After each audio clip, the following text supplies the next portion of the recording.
Well, it's that time of year again, and as you might guess, it's turkey time. This is the greatest time of year for me. I love turkey. I can't get enough of it. And the best thing about it is they're practically giving them away at the markets. This is the best time of year to get them. If you love turkey, you can buy several of them, and they're practically free. These things are showing up in your mailbox practically every day, and if you look carefully, there they are, right there. Let's see. Yep, 29 cents a pound for turkey. All you got to do is do your normal shopping. And if you're smart about it, you can get several of them. It's $25 regular purchase, and you get your turkey for 29 cents a pound instead of the normal price, which is usually about $1.29. These are all between 17 and 25 pounds. Not one of them costs more than $5 or $6. If you have room in your freezer, get 2, 3, 4 of them, chuck them in, you can keep them for a whole year. So, how do you buy the best turkeys? A lot of people say the bigger the turkey, the more meat you get per pound. I've taken apart several dozen turkeys over the course of a year and weighed every single one of them, and I can tell you that's not really true.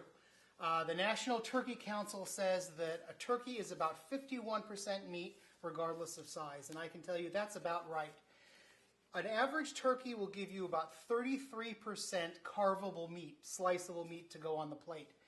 That's the white meat and the thighs if you take the bones out.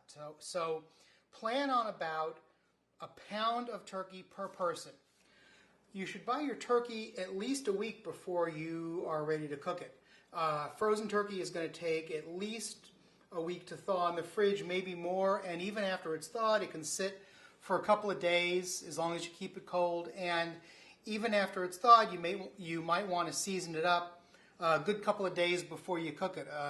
Even if you're not going to brine it, we'll talk about brining later, but these are all basted. You're not going to brine these, but you can season them a few days before you cook them. It'll make them taste terrific. We'll talk about that later as well. So allow at least a day for every 5 pounds of turkey. So a 25, 26 pound turkey, a good 5 days, maybe up to 7, just to thaw in the fridge.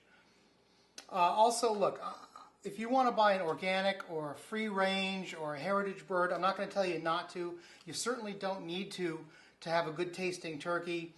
And they can cost a lot of money, up to $100, $200 a bird for some of these heritage birds. I have much better luck with just a regular supermarket frozen bird.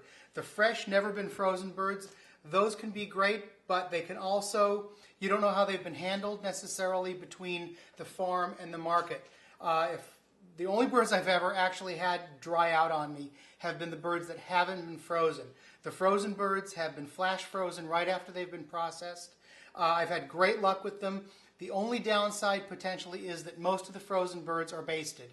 That is to say, injected with the solution as we talked about. But again, it's not much different than if you brine them yourself. I have great luck with the frozen supermarket birds. The advantage is they're cheap, they always come out great, and we're going to talk about all that.